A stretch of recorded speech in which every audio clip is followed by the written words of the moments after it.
Welcome back to the NFL Players Podcast. I'm your host, Zach Miller. And how about that Super Bowl last night? I'm recording this on Monday, so watching the game last night, congrats to Tom Brady and the rest of the Buccaneers for that impressive performance. When we play as a team like that, you deserve to win the Super Bowl because it was just a total team effort. And I said it last week in the podcast. Obviously, it's a team game, and as much as Mahomes and Brady was hyped as kind of the headliner, it came down to the defenses. They really they showed up to play. The Bucs, they just got after Mahomes. He didn't have time. He was getting hit. He was rushed. He was running for his life back there, and that made Tom Brady's job so much easier. And so is good to see that. The run game for the Bucs also really set the tone. They were the more physical team, and the Chiefs are a good football team. They before last night they had only lost one game, so it's not like. It's not like they got lucky getting to the Super Bowl. They are the defending champs. So for Brady and the Bucs to peak at the right time, to be playing the best football when it mattered most. I mean, that's what makes the game so special, is to see that. And it reminds me of when we won Super Bowl 48 when I was with the Seahawks. I think Russell Wilson had a similar stat line to Tom Brady and just was super efficient while the defense just controlled the game. And when that's the saying, when defense wins championships, and we saw that again in this Super Bowl. The other great thing to see was just the tight end play, to see Gronkowski, with a couple touchdowns and be the leading receiver for the Bucs, and then on the other side, Travis Kelce, the leading receiver for the Chiefs. The tight end spot is so important in a Super Bowl, and I feel like if you don't have a good tight end core, it's tough to get to the Super Bowl. And so I think every time there's a Super Bowl winner, you take a look at the tight ends and you'll see a good group. And so this week on the just go as we enter off season here, and on this podcast, as NFL teams are kind of entering the off season and they are evaluating their teams, I think you should do the same thing for your wealth team. The advisors that are there to grow and manage your wealth. As the NFL teams evaluate, who's on their team, I think you should evaluate who's on yours as well. I think this is a perfect opportunity to explore, that entire part of your life and really know who's qualified and who should be on that team. If you're using family, or if you're using friends, you're using buddies to manage your wealth, or you have no advisor at all. I caution that's you're not being as optimal and as efficient as you should be, and you're really sacrificing your future wealth by not having those right kind of professionals. So I know as a player, I actually had a broker, and so that's a broker that was at Merrill Lynch, and so all these brokers are the same. They're at UBS, they're at Morgan Stanley, they're at Merrill Lynch, and the problem, if you have one of these people, that they call them financial advisors, and really all they are is an investment portfolio manager. They just manage a public investment portfolio.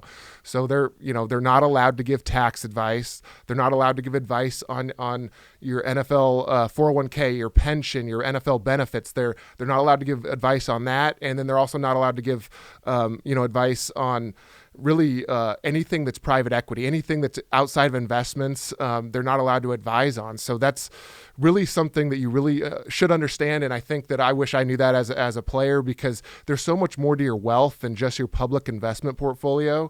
And while that's important and it should be the core component of building your wealth, especially once you have a sizable amount of assets, you have to understand that there's more to it than just that small section of your wealth. And so I think as you evaluate your financial team, it's just like an NFL team owner. You want to have the best people in place and it can't just be one person. It has to be a team. Like one person can't have all the knowledge and all the changes in the tax code, changes in investment strategy, being able to evaluate private equity deals.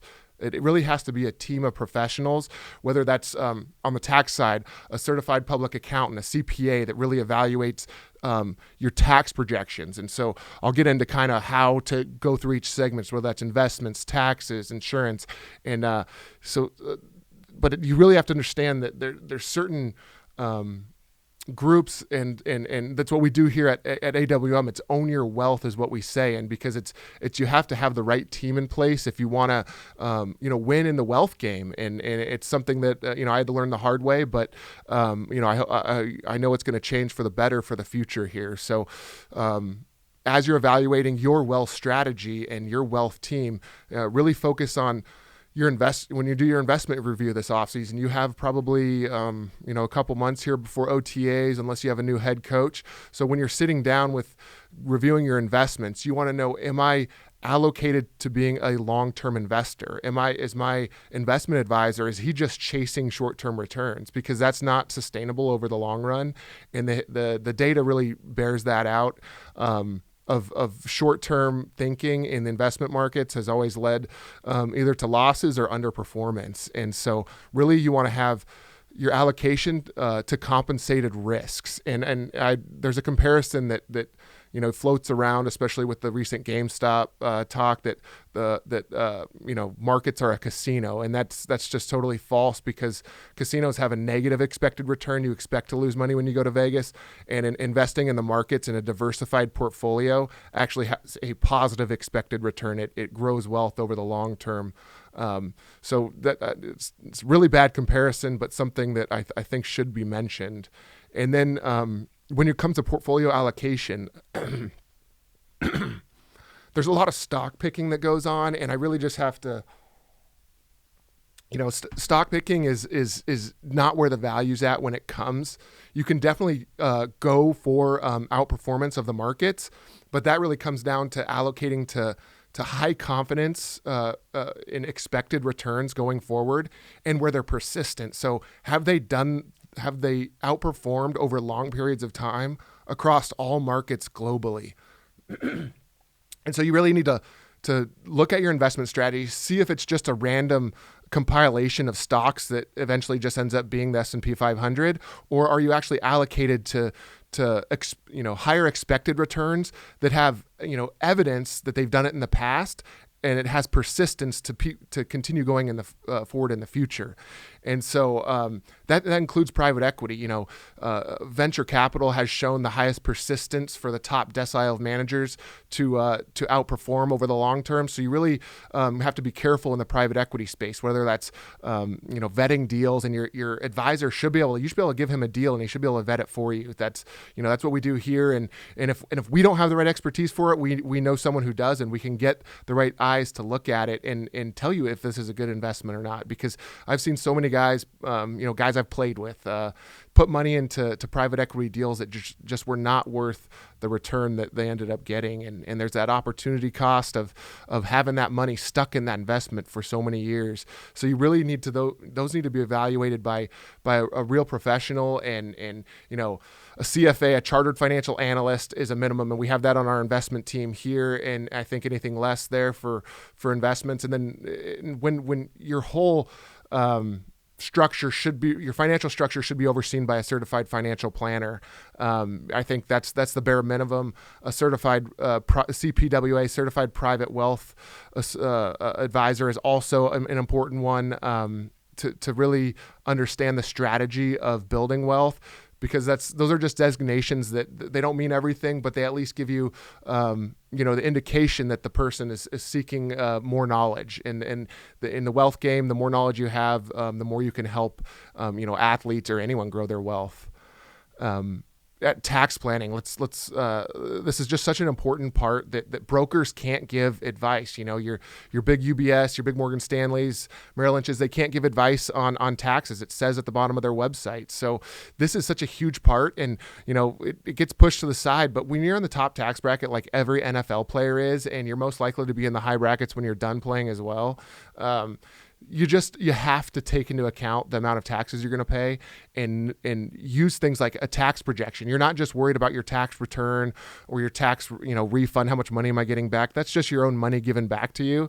What you want to do is use the safe harbor strategy we use, where you're not giving the IRS a interest-free loan. You're actually on the other side of that, and you want to use the tax code to, to not overpay on taxes, because that's money that could have more impact, whether that's for charity, whether that's going back to the community you grew up in. That's more money you can allocate. And I mean, I argue you can do a better job than the federal government and state governments of where that tax money goes. Tax loss harvesting is a huge one. With COVID and markets selling off, there was huge opportunities to save hundreds of thousands of dollars in future taxes just by doing tax loss harvesting. And really, it comes down to the tax projections. We do about four of them a year per our athletes, and it's really adds the value of knowing how much you're going to pay. Because ahead of time, early in the year, kind of what your contract is, or how much you might get paid. You're doing tax projections to kind of estimate exactly how much you're going to pay, and that can then help you drive investment decisions, whether or not you take huge capital gains, or whether or not you reallocate, or what you can do with your endorsement income and putting that into individual 401k, or using Roth, Roth accounts. That's such an important part of the tax projection that just not very many people do. And it's why a family office like we are here at AWM, it matters so much to have that entire financial structure, that entire financial picture, evaluated, and not just looking at a public investment portfolio. And then, an insurance review is also something you just got to have during the off season to make sure you're covered, whether it's property and casualty, your umbrella, to make sure your liability is covered. Because there's just so many lawsuits we talked about a little bit last week, and you want to make sure that's all reevaluated. And then life insurance to take care of your family if something bad were to happen, and that goes into estate planning and making sure your dependents and wife and kids are taken care of in the event of something bad happens. So those are things that all should be reviewed in the off season here before you get back into off season mode, where you're training and workouts and getting back together with your team, and really something to dial in, reevaluate, own your wealth, reevaluate who's on your financial team. If you don't have someone, the value add, and I learned this as a player. I kind of assumed every financial advisor was the same, and it's truly not the case. There's really good, smart people that are in a family office model, and they can do the whole picture, and would have benefited me so much to have that entire financial structure evaluated and gone through in the off season to make sure I was optimized so that I could use my wealth for greater impact. So that's it for this week, and I'll see everyone next week.